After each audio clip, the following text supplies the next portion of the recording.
અત્યારે તમને બધાને મારાથી આટલો વિરોધ છે, મારી જાતથી હું જે જ્ઞાતિમાં આવી છું એ જ્ઞાતિથી તમને બહુ વિરોધ. તો મને ખાલી એટલું જણાવો કે કોરોના જેવા કોરોનામાં તમે લોકોએ ડૉક્ટરની જાત પૂછી હતી? જ્યારે અકસ્માત થાય, તમારે લોહીની જરૂર પડે, ત્યારે તમે લોહી લેતા પહેલાં પૂછો છો કે ભાઈ તું કઈ જાતનો છે, તું કઈ સમાજનો છે, તું પટેલ જ હોવો જોઈએ? ભાઈ લોહીનો પણ કલર અલગ નથી. તો આપણે તો કોણ છીએ મતભેદ કરવાવાળા, જાતિ વિરોધ કરવાવાળા? તમે લોકો એમ કહો છો કે અમે તમને સુરતમાં નહીં આવવા દઈએ, આ દીકરીને બહિષ્કાર કરો. જ્યાં સુધી મેં તમારા સમાજનું માન મર્યાદા રાખી, જ્યાં સુધી મેં મારા બાપની ઇજ્જત રાખી, રમવાની ઉંમરમાં મેં કામ કર્યું, રાત ઉજાગરા કર્યા, ત્યારે હું બધાને સારી લાગી.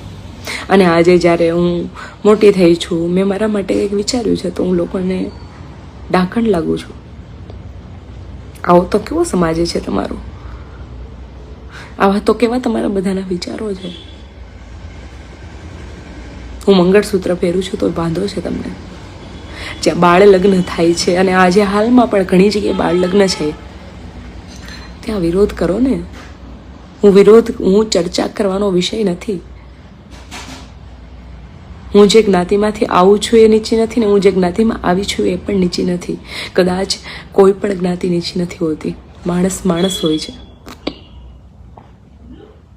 મારા પપ્પાને પ્રેશર આપ્યું તમે લોકોએ, અને એ વાતના પુરાવાઓ પણ છે. હું બોલતી નથી, અને હું બોલું છું તો કોઈ ખોટું નથી બોલતી. બસ તમે સ્વીકારી નથી શકતા ને, એટલો જ ફરક છે.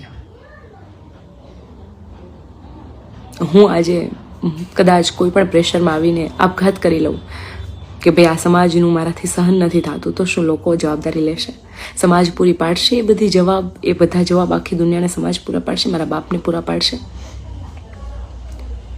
મારા જીવનને તમે લોકોએ તમારું જીવન સમજી લીધું છે આજે,